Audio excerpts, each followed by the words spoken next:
Dragon's Blood, the true story of Vlad the Impaler.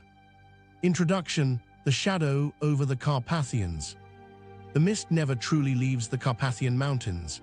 It clings to the dark pines, rolls over the jagged limestone cliffs, and blankets the valleys of Wallachia in a perpetual, ghostly shroud. Today, tourists travel these winding roads in search of a myth. They look for a caped aristocrat, a creature of the night who sleeps in a satin-lined coffin and drinks the blood of the innocent. They seek Dracula. But the phantom created by Victorian Gothic fiction is a mere shadow compared to the flesh and blood man who once walked these valleys. Long before he was a monster of cinema, he was a living prince. His name was Vlad III. To his enemies, he was Vlad Țepeș, Vlad the Impaler. To his contemporaries, he was a savior, a madman, a holy warrior, and a demon incarnate. He did not drink blood from wine glasses, but he did wash his hands in it. He did not turn into a bat, but he moved through the night like a specter, striking down entire armies before the sun rose. His story is not one of supernatural curses, but of a brutal reality, a tale of survival, betrayal, psychological warfare, and an unyielding will to power in a world that was tearing itself apart. To understand the monster, we must first understand the forge that broke him.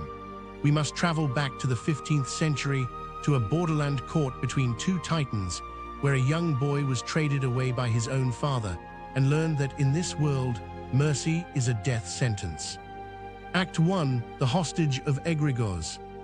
Our story begins in the winter of 1431, in the fortress city of Siasora, nestled deep within the forested hills of Transylvania. In a small, stone-walled house, a second son was born to a noble warlord. The boy was named Vlad.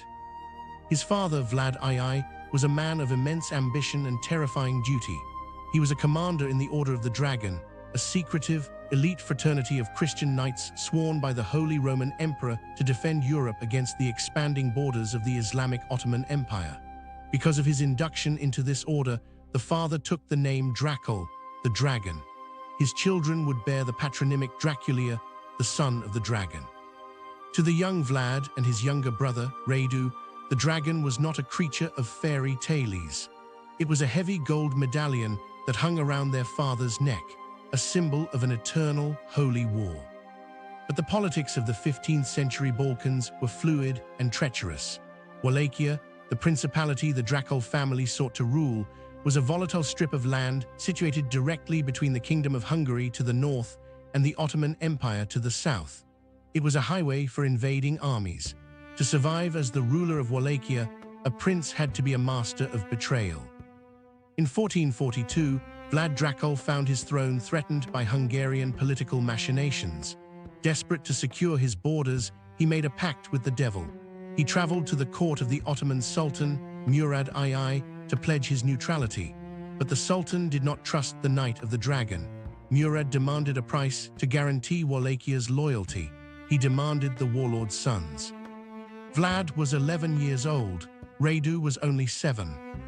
We can only imagine the terror of that journey.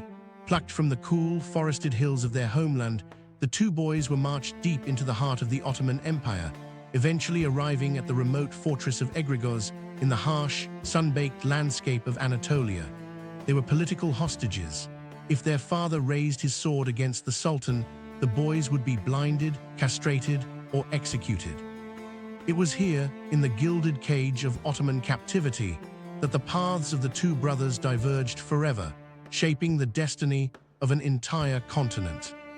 The Ottoman court sought to mold the boys into loyal Ottoman vassals. They were given the finest education of the Islamic world. They were taught logic, philosophy, poetry, and statecraft. They mastered the Turkish language and were forced to study the Quran. They were also trained in the brutal arts of Ottoman warfare, horsemanship, archery, and the use of the scimitar. Radu, the younger brother, adapted quickly. He was a beautiful boy, intelligent and malleable. He earned the moniker Radu Cel Frumos, Radu the Handsome. He caught the eye of the Sultan's young son, the future maimed the conqueror. Radu embraced the Ottoman culture, converted to Islam, and found luxury, safety, and affection in the halls of his captors.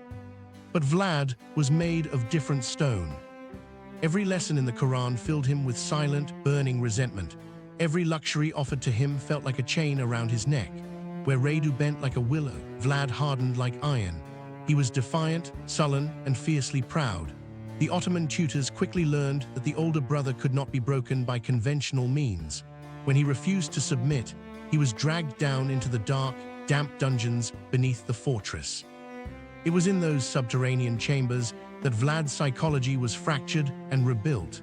He listened to the screams of other prisoners. He watched through iron grates as the Ottoman executioners practiced their craft. It was here that he first witnessed the ultimate Ottoman punishment, impalement. He watched as a wooden stake, thick as a man's arm but with its tip carefully blunted, was oiled and driven slowly into the body of a condemned man. The executioners were artists of agony. They knew exactly how to guide the wood through the torso, avoiding vital organs, so that the victim would survive for days, suspended in the air, his own body weight slowly pulling him further down the spike. To a normal child, this would cause madness. To Vlad, it was a revelation.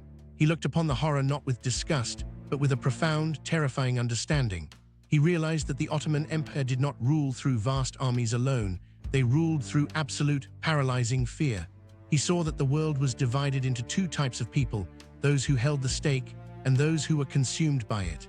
He resolved that he would never be the one on the wood.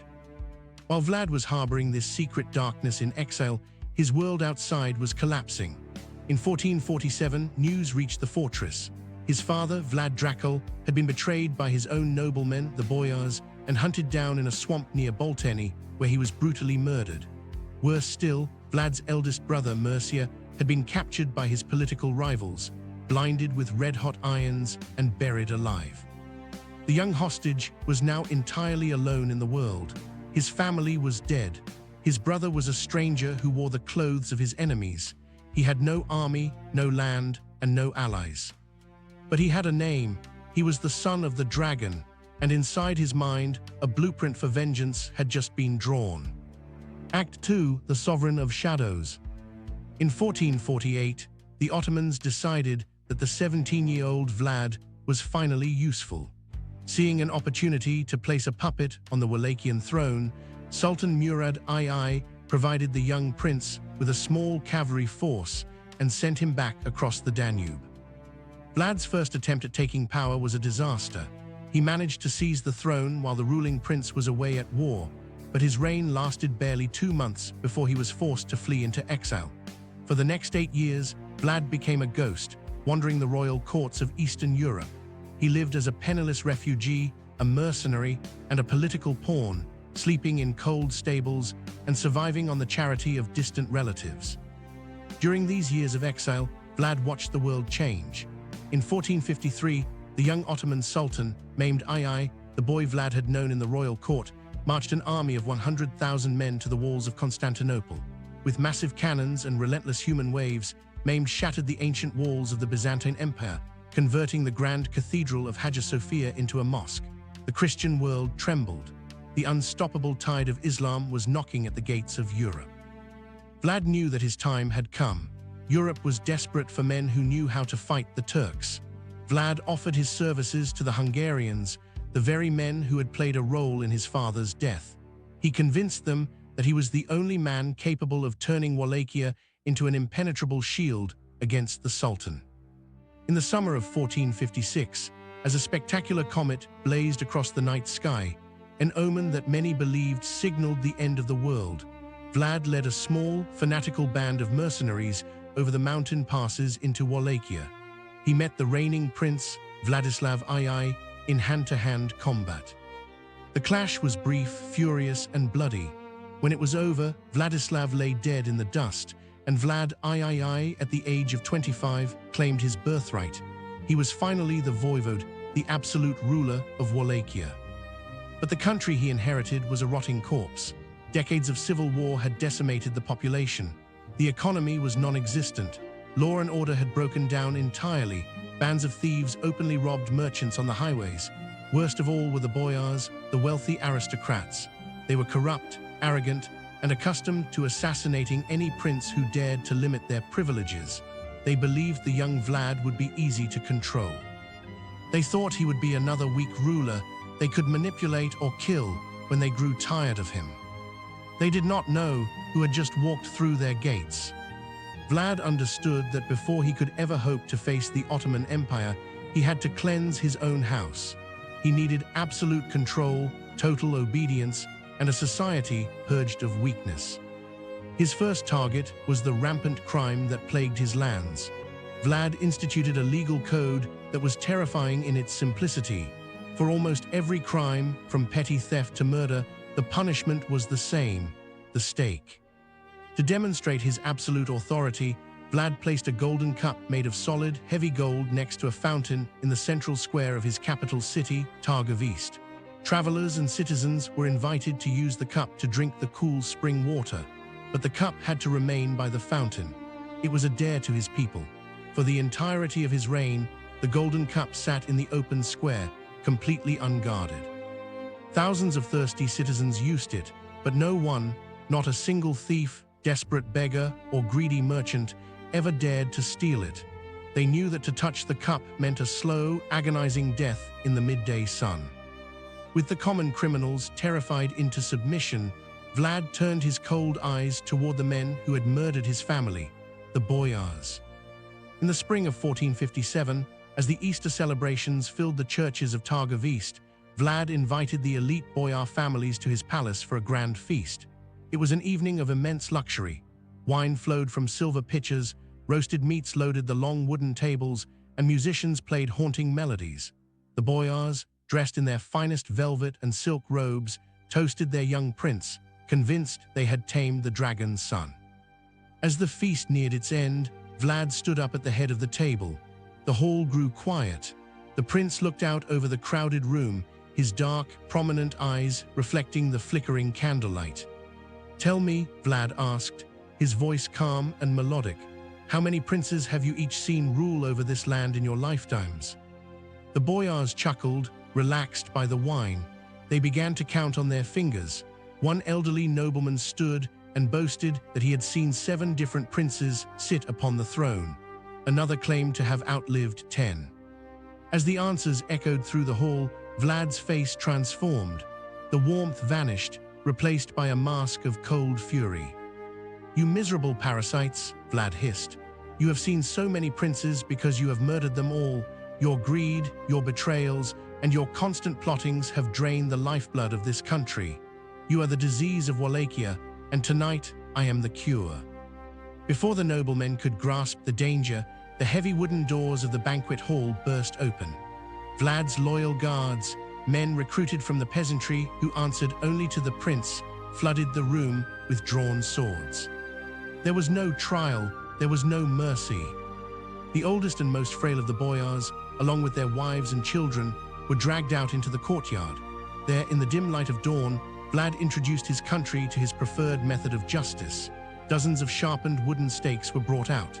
One by one, the elite of Wallachia were hoisted into the air.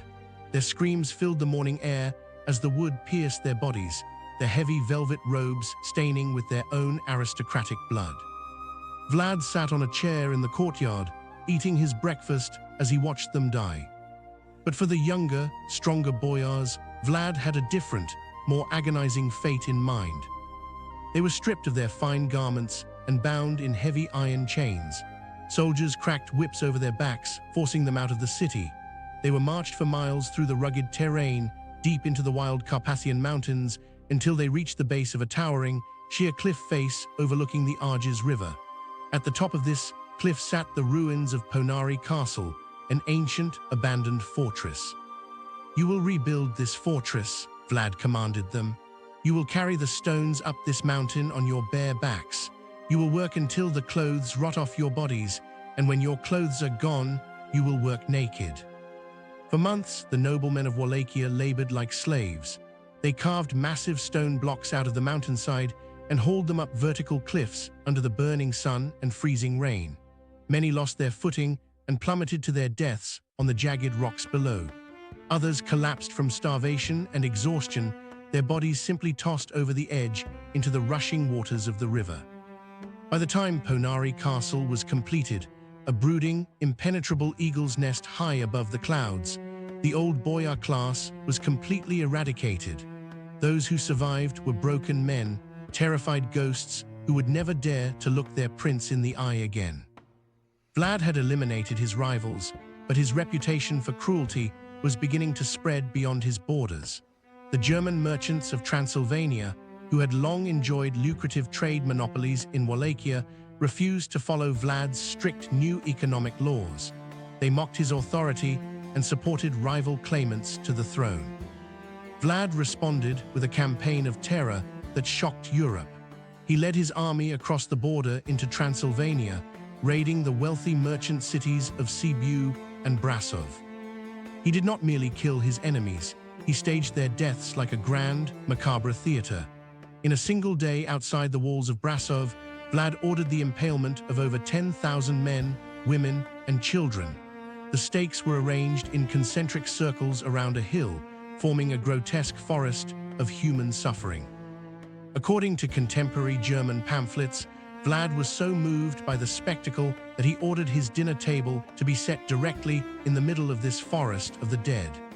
As he cut into his meat, the dying victims groaned above him, their blood dripping down the wooden posts, pooling in the grass near his boots. When one of his servants held his nose, complaining of the overpowering stench of rotting flesh and voided bowels, Vlad looked at him and ordered the servant to be impaled on a stake twice as high as the others, so that he might live above the smell.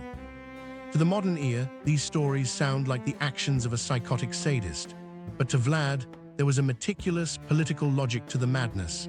He was a ruler of a small, weak nation. He could not afford a massive army. Therefore, his reputation had to become his army. He weaponized horror. He understood that if a man believes his enemy will merely kill him, he might still fight. But if a man believes his enemy will turn his death into an eternity of unimaginable torment, he will drop his sword and run.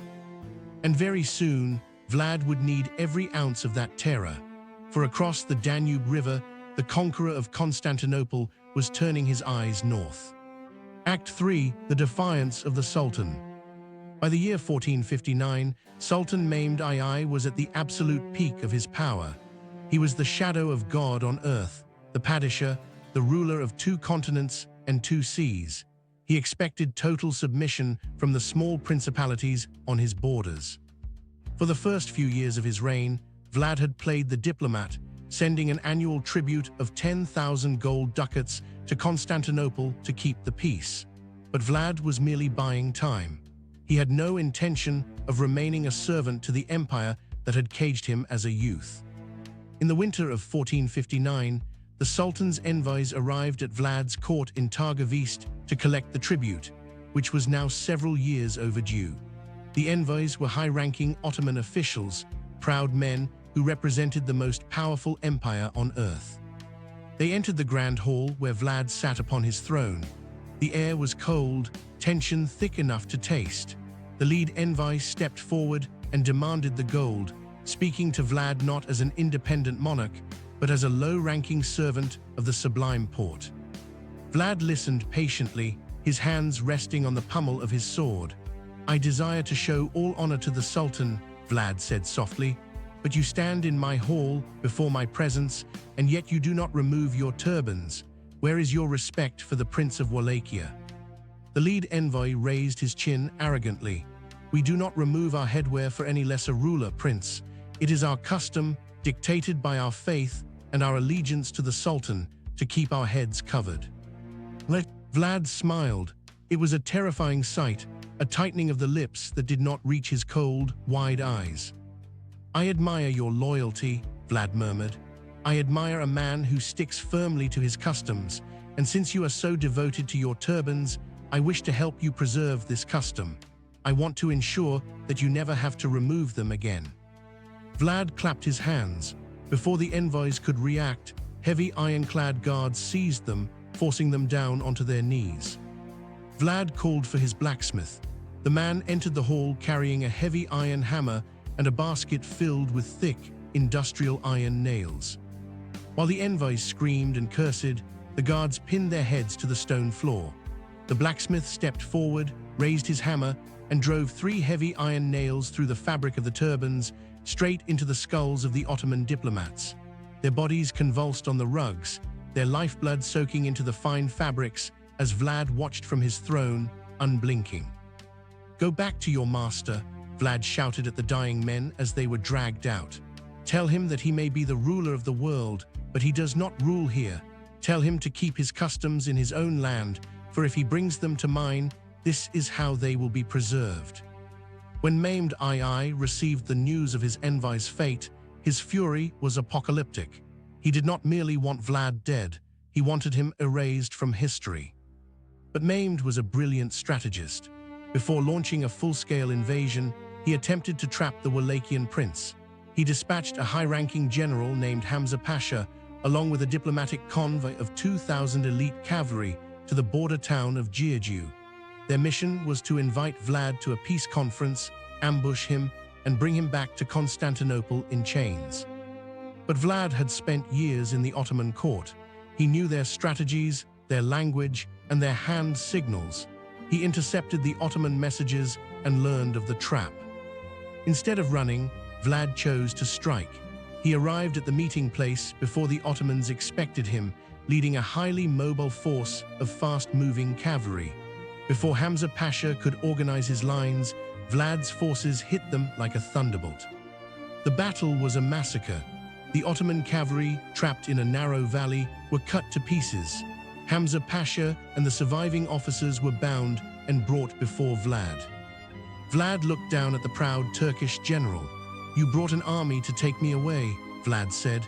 "It is only right that you receive a proper welcome." Vlad marched his prisoners back to Targov East. He ordered the creation of 2,000 stakes, but these were no ordinary stakes. Vlad had them covered in heavy plates of iron, and he ordered them to be built to varying heights. Hamza Pasha, because of his high rank as a general of the Sultan, was placed upon a stake that was 30 feet high, towering over his men, so that he could look down upon his defeated army as he died. The remaining 2,000 soldiers were impaled around him in a vast, terrifying circle. Vlad had officially thrown down the gauntlet. He had declared war on the most powerful military machine on the planet, and he knew that the Sultan's vengeance would be swift, brutal, and total.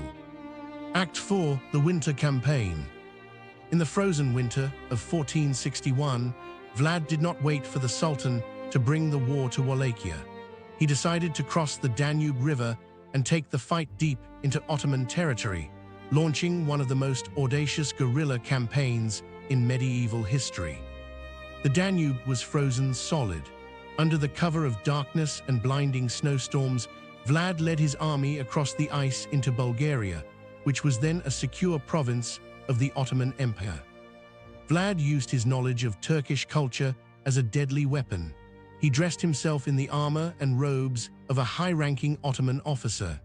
He and a select group of his men, who spoke fluent Turkish without an accent, rode directly up to the gates of Ottoman fortresses and border outposts. "Open the gates," Vlad would shout into the darkness in perfect Turkish, mimicking the commands of a royal official. "By order of the Sultan, we are hunting for Wallachian rebels." The unsuspecting guards, seeing the familiar uniforms and hearing their native tongue, would throw open the heavy wooden gates. The moment the barriers were lowered, Vlad's men would draw their swords and flood the fortress. They left no survivors. Every soldier, civilian, clerk, and child within the Ottoman outposts was slaughtered. Vlad moved like a winter wildfire, striking dozens of towns and villages along a 500-mile stretch of the Danube. In a detailed, chilling letter written to his ally, King Matthias Corvinus of Hungary, Vlad openly boasted of the carnage, listing the exact body counts of each town with the cold precision of an accountant. "I have killed men and women, old and young, who lived at Ablusica and Novosilo. We killed 1,350 Turks in Samovit, 6,840 in Gaian, 3,674 in Spanikov. In total, I have caused 23,884 Turks and Bulgarians to perish, not including those whom we burned in their own homes or whose heads were not cut off by our soldiers." Along with the letter, Vlad sent a gift to the Hungarian king to prove his loyalty: several heavy sacks filled with the severed noses, ears, and heads of his Ottoman victims. Vlad's winter campaign sent shockwaves through Constantinople. The capital was filled with panic. The unstoppable Ottoman war machine had been attacked on its own soil by a prince ruling a territory no larger than a modern province. Sultan Mehmed II realized that this was no longer a border skirmish. This was an insult to his honor. He cancelled his planned military campaigns in the east and ordered the mobilization of the entire imperial army.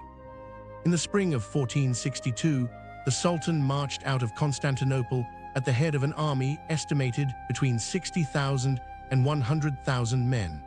It was a force that included 20,000 janissaries, the fanatical slave soldier elite of the empire, and a massive train of modern siege artillery. Riding alongside the Sultan was a figure who added a tragic personal element to the coming conflict, Radu the Handsome. The Sultan had brought Vlad's younger brother along, intending to place him on the Wallachian throne once Vlad was captured and destroyed. It was to be a war of brother against brother, dragon against dragon. As the massive Ottoman host marched north, the earth trembled under their boots. Against this unstoppable wave, Vlad could muster only 24,000 men, most of them raw peasants, farmers, and young boys dragged from their villages. Vlad knew that in an open, conventional battle, his army would be completely annihilated within an hour.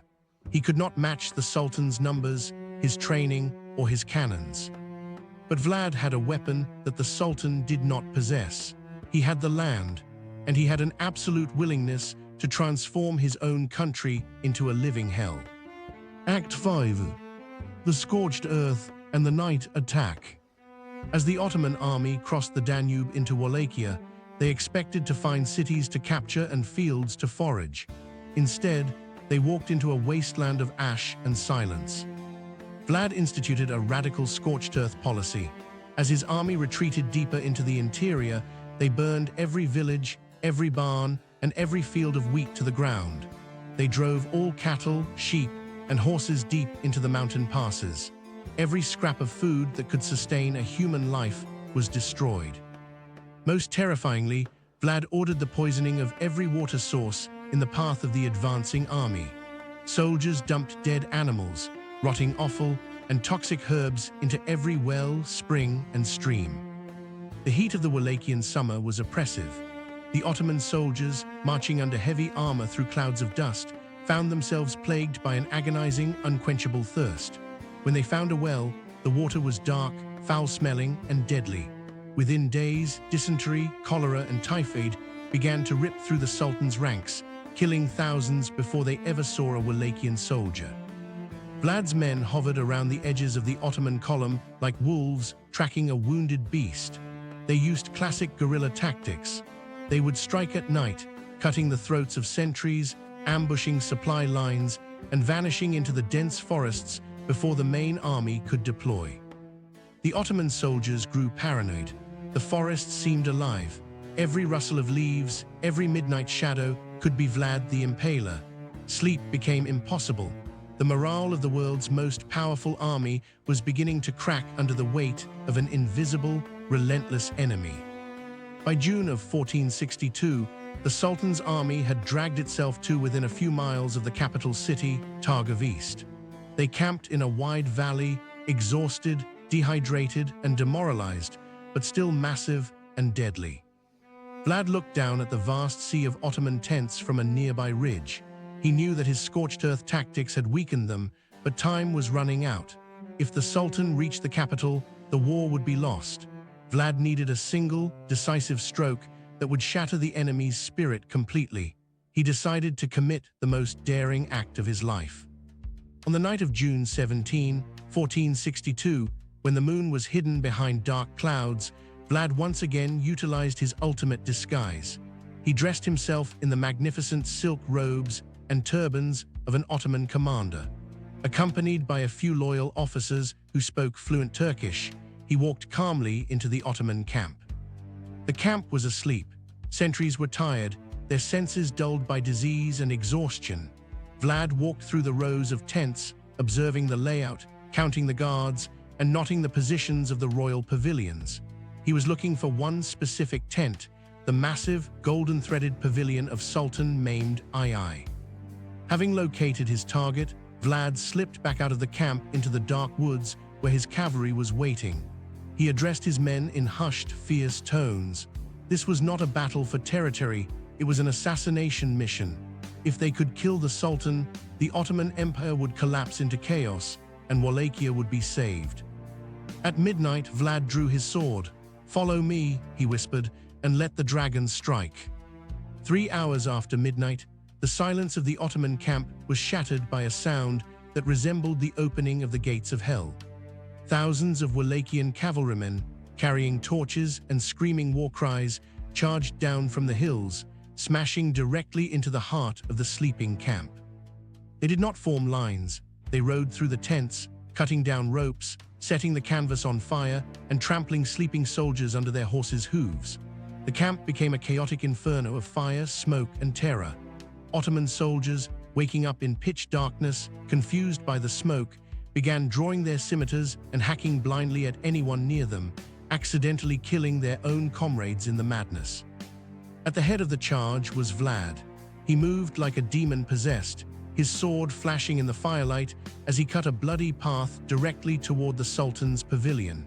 He screamed commands in Turkish, confusing the defenders and directing his cavalry deeper into the royal compound. They burst into the grand tents of the high viziers, slaughtering the Sultan's top generals in their beds. Vlad pushed forward, kicking open the doors of the main royal tent, his eyes searching for the man who had caged him as a boy. But Vlad had made a fatal mistake in the darkness. He had targeted the wrong pavilion. In the confusion of the smoke and shifting shadows, he had assaulted the grand tents of the Grand Viziers Mahmud Pasha and Isaac Pasha, believing it was the Sultan's quarters. Sultan maimed II was actually sleeping in a reinforced section of the camp, surrounded by his personal bodyguard of elite janissaries. Alerted by the screams, the janissaries formed an impenetrable wall of steel around the true Sultan, firing their matchlock muskets and thrusting their long spears into the darkness. As the sun began to rise over the horizon, the element of surprise faded. The Ottomans realized how small Vlad's force actually was. The janissaries began to organize a counterattack, their heavy infantry closing in on the exhausted Wallachian cavalry. Realizing that his target was secure and that he risked being surrounded, Vlad blew his horn, signaling a retreat. He and his men turned their horses and galloped back into the safety of the dark Carpathian forests, leaving behind a camp that was completely devastated, filled with thousands of dead and dying Ottoman soldiers. The night attack had failed to kill the Sultan, but its psychological impact was catastrophic. Maimed II had come within inches of losing his life to a man he considered a minor barbarian prince. The terror of the dragon was no longer a rumor, it had breached his own tent. Act 6, The Forest of the Impaled. The next morning, Sultan maimed II, desperate to salvage his pride and end the campaign, ordered his army to form ranks and march the final few miles to the capital city of Targov East. He believed that if he could capture the city and hoist the Ottoman flag over the palace, he would break Vlad's hold on the country. The army marched in battle formation, cannons loaded, weapons drawn, expecting a fierce siege at the city walls, but as they approached Targov East, they found the gates wide open. The stone walls were completely abandoned. No soldiers stood on the ramparts, no smoke rose from the chimneys. The city was a ghost town. But as the vanguard of the army rounded a long, sweeping bend in the road just outside the city walls, the entire army ground to a halt. A heavy, suffocating silence fell over the ranks. Strong, battle-hardened soldiers dropped their weapons. Veterans of 100 bloody sieges fell to their knees, vomiting into the dust.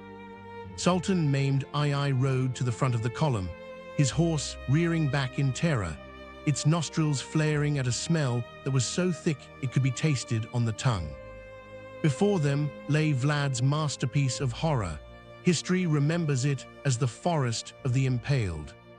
In a vast valley stretching out for over 2 miles long and a mile wide, Vlad had erected a massive labyrinth of over 20,000 wooden stakes, and on every single stake hung a human being. The forest was a cross-section of Ottoman society and local sympathizers.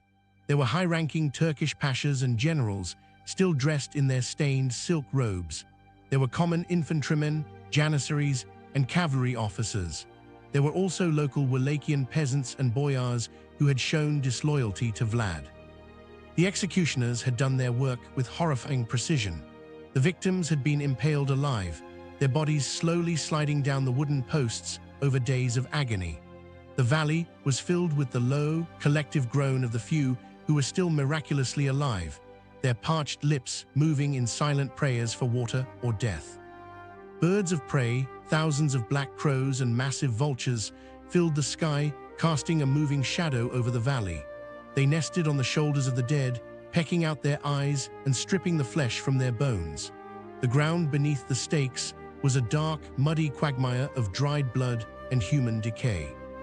In the very center of this horrific display, Vlad had placed a sight that struck a dagger into the heart of the Sultan. It was the decomposing body of Hamza Pasha, the general who had tried to trap Vlad at the border, still suspended 30 feet in the air on his iron-plated stake, his rotted uniform flapping in the hot summer wind. Maimed the Conqueror, the man who had looked upon the slaughter of Constantinople without blinking, was completely undone by the sight. He stared into the labyrinth of death, his face pale, his breath catching in his throat. He realized that he was not fighting a political rival. He was fighting an entity that had completely discarded the rules of human civilization. According to the contemporary Greek historian Leonikos Chalkokondyles, the Sultan turned to his viziers and whispered in a voice filled with a mixture of terror and awe, "What manner of man is this? How can we defeat a king who uses such weapons against his enemies, a man who knows how to make such an extraordinary use of his own subjects and his foes for his own power? A man who does such things is worthy of greater things than this world can offer." Maimed realized that even if he stayed and occupied the empty city, his army would be consumed by disease, starvation, and madness within weeks. He could not fight a forest of ghosts. Defeated by fear, the Sultan ordered his massive army to turn around. The pride of the Ottoman Empire began a long, humiliating retreat back toward the Danube, pursued every step of the way by the shadows of Vlad's guerrilla riders. Act 7, Brother Against Brother. Vlad had achieved the impossible. He had forced the great conqueror of Constantinople to retreat from his borders. But his victory was hollow, and his ultimate downfall would come not from a foreign conqueror, but from his own blood. Sultan Maimed II realized that Vlad could not be conquered by force of arms, but he could be destroyed from within. Before crossing back over the Danube, the Sultan left behind a massive force of elite Ottoman troops under the command of Vlad's younger brother, Radu the Handsome. Radu was a different kind of weapon. He did not bring stakes or fire. He brought a soft voice, Ottoman gold, and promises of peace. Radu issued proclamations to the surviving Wallachian peasantry and the remaining boyars. "Look at what my brother has done to our country," Radu told them. "He has burned your fields, poisoned your wells, and turned our beautiful land into a valley of slaughter. He brings nothing but eternal war with the greatest power on earth. If you accept me as your prince, the Sultan will grant us peace, our trade will return, and the terror will end." The people of Wallachia were broken and exhausted. They had survived years of Vlad's absolute tyranny and a devastating scorched earth war. They were tired of living in fear of the stake. One by one, the noblemen and the villages began to desert Vlad, turning their allegiance to his handsome, charismatic brother. Vlad found his army melting away into the night. His peasant soldiers dropped their weapons and returned to their ruined farms, choosing the peaceful vassalage of Radu over the terrifying liberty of the dragon. By the winter of 1462, Vlad found himself cornered. He was forced to retreat deep into the Carpathian mountains, arriving at his eagle's nest, Ponari Castle, with only a handful of loyal guards. Legend says that as Radu's Ottoman forces surrounded the base of the cliff, Vlad's beautiful first wife, realizing that capture was imminent, and remembering the horrors Vlad had inflicted on his captives, chose a quick death. She climbed to the highest battlements of the castle and threw herself off the stone walls, her body plunging into the rocky depths of the Arges River below, a river that to this day is known as Rol Domne, the Ladies' River. Vlad, however, refused to die. Using a secret escape tunnel that cut through the solid rock of the mountain, he slipped past the Ottoman lines under the cover of night.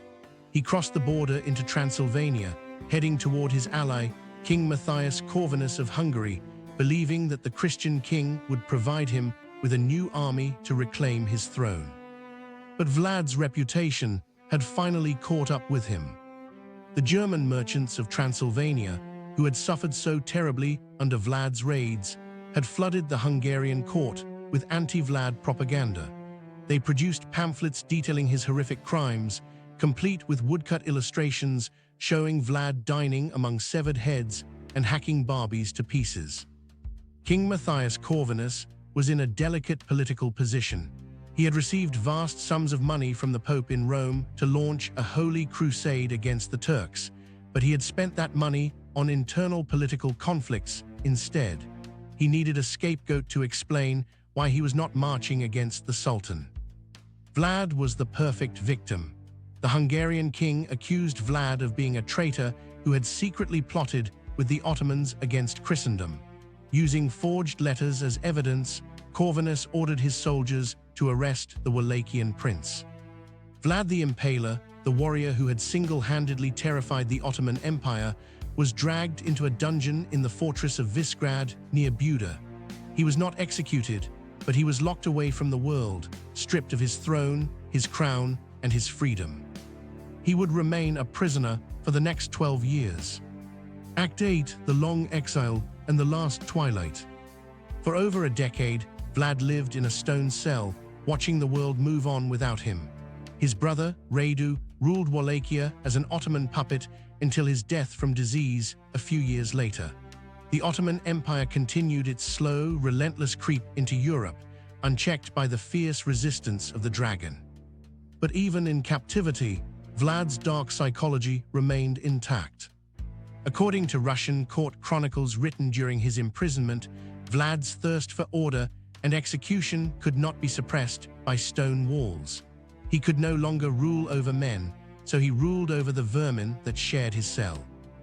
He would catch rats, mice, and small birds that flew through his barred window. He fashioned tiny, miniature wooden stakes out of splinters of wood he scraped from his bed frame. He would systematically try these animals for crimes against his cell, find them guilty, and impale them on the tiny spikes, arranging them in neat, orderly rows on his windowsill. If a bird flew into his room without permission, he would pluck its feathers out before executing it, recreating the theater of terror on a microscopic scale. But Vlad was a political survivor. He knew that the wheels of history would eventually turn back in his direction. In the mid-1470s, the political landscape changed once again. Radu was dead, and a new pro-Ottoman prince sat on the Wallachian throne. The Pope and the Hungarian king realized that the current rulers of the Balkans were weak vassals who offered no resistance to the Sultan. They needed a wolf to unleash against the Ottoman hounds. They needed the Impaler. Vlad played his cards perfectly. He converted from Eastern Orthodoxy to Roman Catholicism, the faith of his Hungarian captors, and married a cousin of the Hungarian king, securing a royal alliance. He convinced the court that his spirit was not broken and that his sword was still sharp. In 1475, Vlad was officially released from captivity. He was 44 years old. His hair had turned gray, his face was lined with deep creases, but his prominent, luminous eyes still held the same cold, terrifying intensity that had paralyzed the Sultan. In the winter of 1476, at the head of a joint Hungarian and Moldavian army, Vlad crossed the Carpathian mountains for the last time. He marched into Wallachia, scattering the pro-Ottoman forces before him. The people, seeing the resurrection of the dragon, submitted out of a familiar, deep-seated terror. Vlad III was officially proclaimed Voivode of Wallachia for the third time. But his final triumph was to be brief. His enemies were everywhere, and the soil of Wallachia was thirsty for his blood. In late December of 1476, or perhaps the early days of January 1477, Vlad led a small force of less than 2,000 men to intercept an advancing Ottoman raiding party near the modern city of Bucharest. The details of his final moments are obscured by the mists of time and the conflicting accounts of his enemies. One account states that during the heat of battle, Vlad climbed to the top of a hill to get a better view of the field and direct his cavalry. Seeing the battle turning in his favor, he shouted cries of victory. But a group of his own boyars, men who still carried the ancestral hatred of the Easter massacre, crept up behind him in the confusion of the melee and drove their spears through his back. Another, more tragic account suggests that Vlad was a victim of his own tactical genius. He was allegedly dressed in the armor and uniform of an Ottoman officer to confuse the enemy lines. A group of his own soldiers, coming upon him through the dense fog of the battlefield, mistook him for a Turkish commander and pierced him with their lances before he could raise his visor or speak his name. When the battle ended, the Turks found the body of the feared warlord lying face down in the frozen mud. They showed him no mercy in death. They hacked his body to pieces, scattering his limbs across the battlefield, but they preserved his head. They sliced the head from his shoulders and placed it in a jar filled with honey to preserve it for the long journey back to Constantinople. Sultan Mehmed II received the gift in his palace. The man who had retreated from the forest of the Impaled finally looked upon the dead face of his greatest nightmare. The Sultan ordered Vlad's head to be brought out into the central square of Constantinople, where it was driven onto a long, heavy wooden stake. For weeks, the citizens of the Ottoman Empire walked past the severed head of the Prince of Wallachia. The great impaler had finally been impaled. The dragon was dead. Conclusion: the legend of the undead. Vlad the Impaler was buried, according to tradition, at the monastery of Snagov, located on an isolated island in the middle of a dark lake north of Bucharest. For centuries, monks prayed over his suspected grave, attempting to keep the dark spirit of the prince bound to the earth. In the 20th century, archaeologists excavated the historical tomb at Snagov, expecting to find the skeletal remains of the medieval warlord. When they lifted the heavy stone slab, they found the grave completely empty. There were no bones, no armor, no trace of a body, only centuries of dirt and dust. This empty grave fueled the ancient superstitions of the Carpathian peasants.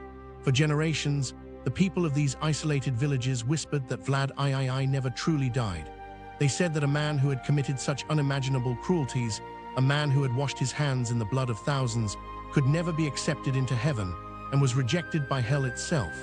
They believed he was doomed to wander these foggy valleys forever, a restless, blood-drinking spirit of the night. In 1897, an Irish writer named Bram Stoker found a footnote in a library book that mentioned the name Dracula. He knew nothing of the true history of the night attack, the defiance of the Sultan, or the tragedy of the two brothers. He simply took the name because it meant the devil.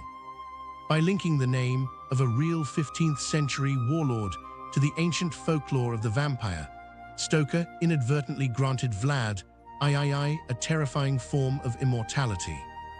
Today, Vlad the Impaler is remembered through two completely different lenses.